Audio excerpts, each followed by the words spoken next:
আজকে আমি রান্না করব কচুর ফুলের রেসিপি। তো এগুলো কী ফুল বলো তো, কী কচুর ফুল? তো এগুলো হচ্ছে কচুর শাকের, যে আমরা যে কচুর শাক খাই সেই কচুর ফুল। তো এই গ্রাম অঞ্চলে খুবই ভালোবাসে।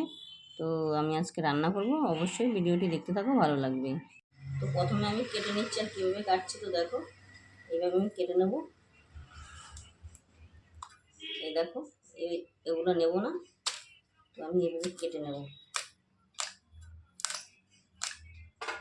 কাটা হয়ে গেছে, ধুয়ে নেব। কড়াইতে অল্প করে জল দিয়ে দেবো, অল্প করে লবণ দিয়ে কচুর ফুল দিয়ে সিদ্ধ করে নেব। সিদ্ধ হয়ে গেছে, নামিয়ে নেব। একটা ঝাঁঝরিতে ঢেলে দিলাম। কড়াই বসিয়ে দিয়েছি, কড়াই গরম হয়ে গেছে, দিয়ে দেবো সর্ষের তেল।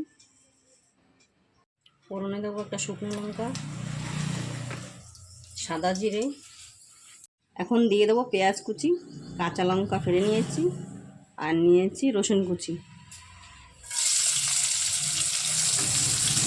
ভাজা ভাজা হয়ে এসছে, দিয়ে দেবো কচুর ফুল।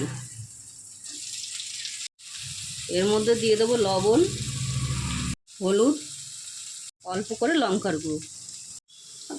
তো মশলা দেওয়া হয়ে গেছে, ভালো করে নেড়ে ছেড়ে দেবো। তো এর মধ্যে জল দেবো না, আর এইভাবে আমি নেড়ে ছেড়ে এইভাবে রান্না করে নেব। তো দেখো ভাজা ভাজা হয়ে এসছে, তো এর মধ্যে দিয়ে দেবো অল্প করে চিনি, আরও কিছুক্ষণ নেড়ে ছেড়ে নেব। হয়ে গেছে, নামিয়ে নেব। তো হয়ে গেছে কচুর ফুলের রেসিপি। তো আমার চ্যানেলটি যদি তোমাদের ভালো লেগে থাকে, অবশ্যই লাইক, কমেন্ট, শেয়ার, সাবস্ক্রাইব করবে।